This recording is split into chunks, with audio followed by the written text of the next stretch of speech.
राष्ट्रीय स्वयंसेवक संघाचे सरसंघचालक मोहन भागवत यांनी एक वक्तव्य केलं आणि काँग्रेसनं त्यांच्यावर टीकेची झोड उठवली।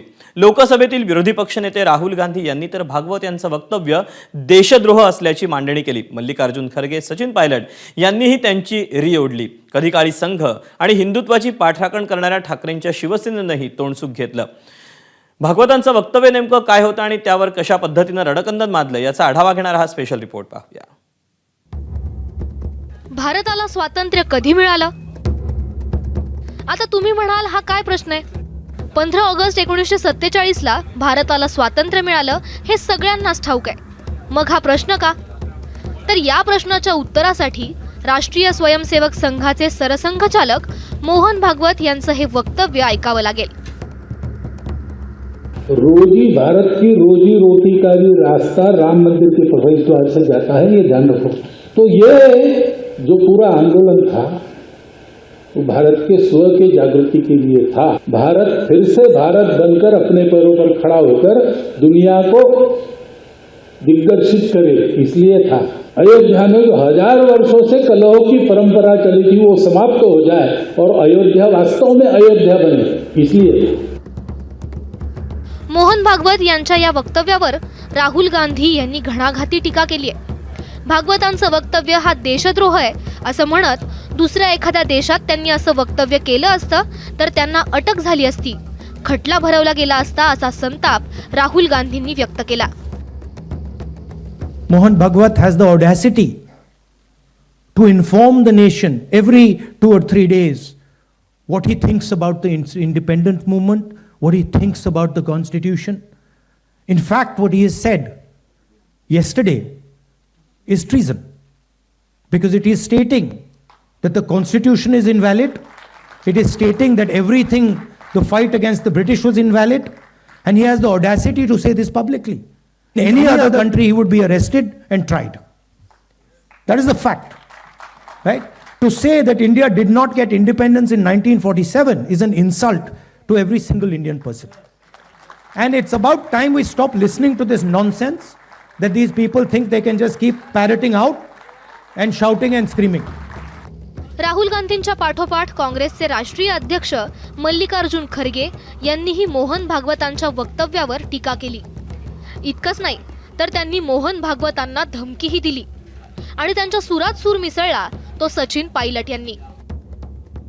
आजादी मिलने के बाद भी अभी उसको वो स्वीकार नहीं कर रहे, तो इसका मतलब ये है क्योंकि उनको कोई दर्द नहीं, कभी लड़े नहीं, कभी जेल में नहीं गए, इसीलिए वो उनको याद नहीं रहता।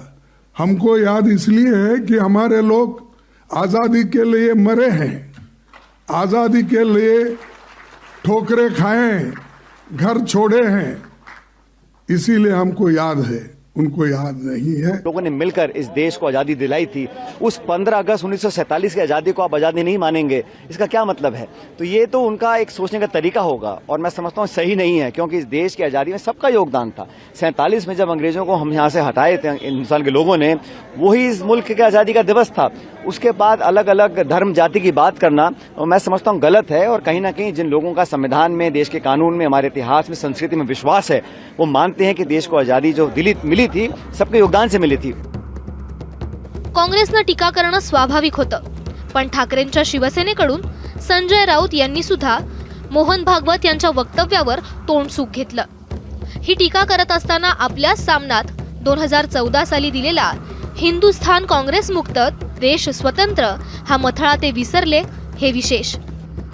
आपने कहा है भागवत साहब ने कि देश स्वतंत्र हो गया उस दिन, ये गलत बात है।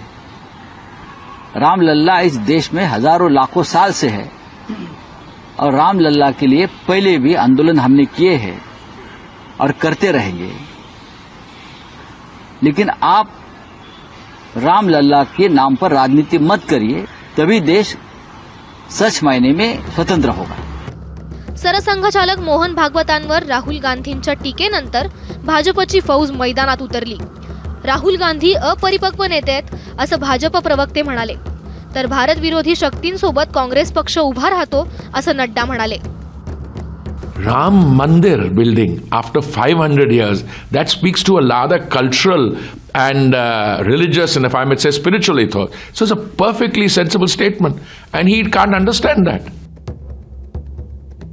खरं तर 500 वर्षांपूर्वी परकीय आक्रमकांनी अयोध्येतील राम मंदिर उद्ध्वस्त केलं होतं.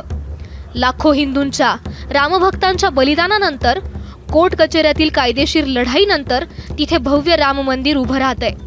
त्याची सुरुवात गेल्या वर्षी 22 जानेवारीच्या प्राणप्रतिष्ठेनं झाली. अनेक अर्थानं ती ऐतिहासिक घटना होती. मोहन भागवतांच्या बोलण्यामागे तो संदर्भ होता. मात्र ते लक्षात न घेता त्यावर राजकारण सुरू झालंय.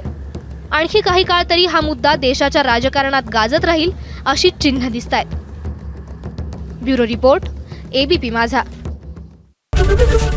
एबीपी माझा, उघडा डोळे बघा नीट.